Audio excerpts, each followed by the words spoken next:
Nah, Wahabi ini lebih radikal daripada Taimi. Iya.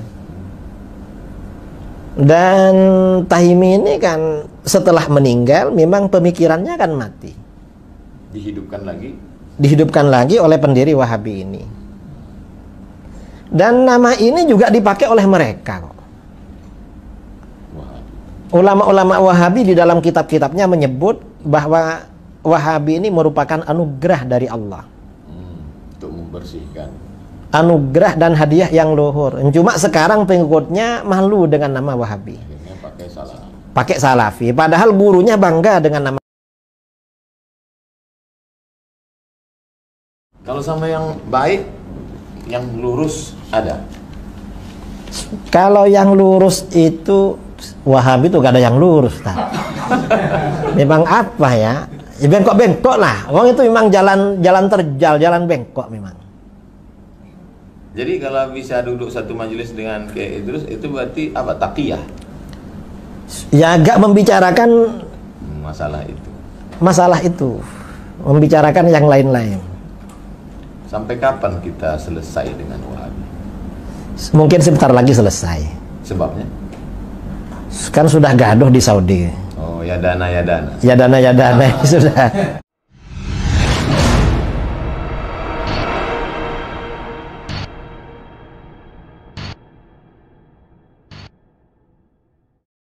Bismillahirrahmanirrahim.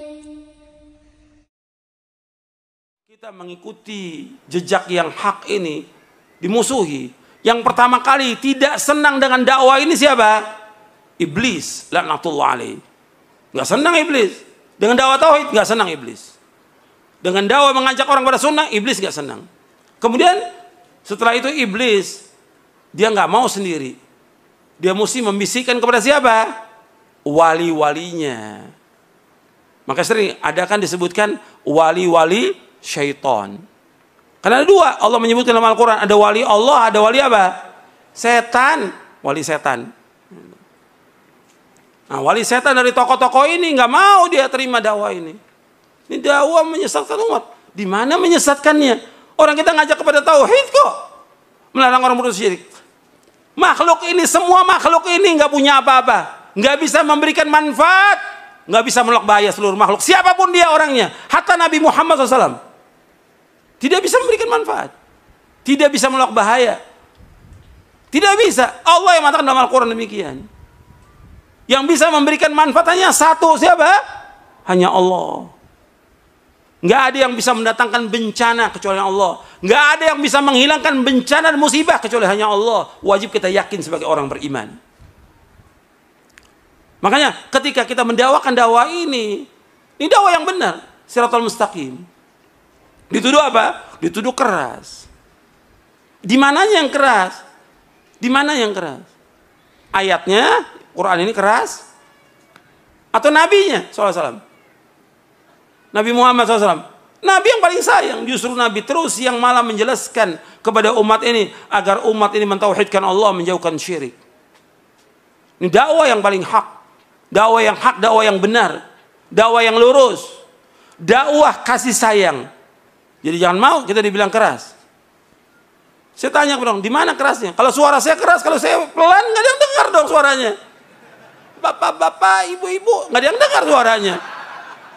Harus keras supaya apa? Supaya orang dengar dakwah ini, supaya sampai dakwah ini kepada umat.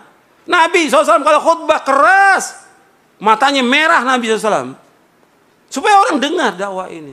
Isi dari Quran semuanya jelas benar. Al-Quran ini, semuanya. Yang didakwakan Nabi semuanya benar. Kenapa dibilang keras? Kalau ini bukan bisikan syaitan, siapa lagi bisikan siapa lagi? Ini bisikan syaitan untuk menuduh apa? Dakwah yang hak ini dituduh dengan apa? Keras. Dakwah tauhid itu keras. Dakwah mengajak orang kepada sunnah, melarang bid'ah dikatakan keras. Jadi kita mau biarkan umat mengerjakan syirik? Kesian. Kita mau biarkan umat mengerjakan bid'ah? Ancamannya apa? Neraka. Syirik, ambil neraka, bid'ah juga ancaman neraka. Yang bersabda Rasulullah SAW. Ini bukan main-main ini. Jadi orang ketika dia menuduh kita tanya, kenapa antum menuduh? Kenapa? Di mana alasan antum? Kalau dibilang perbedaan, ini kan perbedaan pendapat. Nggak ada syirik ya syirik, nggak ada perbedaan pendapat syirik. Orang nyembah kubur kok dibilang perbedaan pendapat? Syirik. Orang pakai jimat, perbedaan, nggak ada beda pendapat. Jimat syirik. Bab Nabi bersabda, inna ruqa wa tamaima wa tiwalata syirkun. Ruqyah, jimat, tangkal syirik. Hadis sahih dari Imam Ahmad, Abu Daud dan yang lainnya. Kalau ada perbedaan pendapat, kata Allah apa? Allah telah menjelaskan solusinya ketika ada perbedaan pendapat. Di dalam surah An-Nisa, surah 4 ayat 59. Allah berfirman, ya ayyuhalladzina amanu athi'ullaha wa athi'ur rasula wa ulil amri minkum fa in tanaza'tum fi syai'in farudduhu ila Allahi war rasul in kuntum tu'minu billahi wal yawmil akhir dzalika khairun wa ahsanu ta'wila. Wahai orang beriman, taatlah kepada Allah, taat kepada Rasul dan ulil amri di antara kalian. Apabila kalian berselisih tentang suatu masalah agama, kembalikan kepada Allah, kembali kepada Rasul. Kembali kepada Allah kemana? Al-Quran. Kembali kepada Rasul, kepada Sunnah. Allah menyebutkan dalam ayat ini, perhatikan, fa in tanaza'tum fi syai'in farudduhu ila Allahi war rasul in kuntum tu'minuna billahi wal yawmil akhir dzalika khairun wa ahsanu ta'wila. Jika kalian berselisih tentang suatu masalah agama, suatu kecil masalah agama ini, kembalikan kepada Allah, kembalikan kepada Al-Quran, kembalikan kepada Rasul, kembalikan kepada Sunnah. Jika kalian beriman kepada Allah dan hari akhir, yang demikian yang paling baik dan sebaik-baik akibatnya. Jadi di sini antum perhatikan, Allah menyuruh untuk kembalikan. Kalau ada perselisihan, kembalikan. Bukannya kemudian ribut, bukan pengajian dilarang. Pakai ini akal yang waras. Pakai hati yang lapang. Kita umat Islam. Ada masalah apa? Ayo kita diskusi. Kita duduk. Yang mana yang hak kita wajib ikut. Yang batil wajib kita tinggalkan. Ini dalil, semua yang kita bawakan dalil dari Quran dan Sunnah. Bukan kemudian orang ngaji dilarang. Orang ngaji di demo. Yang ke gereja nggak diapa-apakan. Ini kan kebodohan. Orang ke gereja, orang berbuat kesyirikan kepada Allah nggak dilarang. Giliran ngaji menyampaikan Quran dan Sunnah dilarang. Ini kan kebodohan, ketololan ini. Penyesatan umat ini seperti ini. Kita nggak boleh dalam Islam seperti itu. Ini hak, ini kebenaran. Sebagai orang yang beriman, wajib mengimani kebenaran datang dari Allah dan Rasulnya. Al-haqqu min rabbika fala takunanna minal mumtarin. Yang benar datang dari Allah, jangan kamu ragu tentang kebenaran ini. Jangan ragu. Jangan ikuti hawa nafsu. Jangan ikuti kesombongan. Ketika kita ikuti hawa nafsu, ikuti kesombongan, maka pasti sesat. Pasti sesat.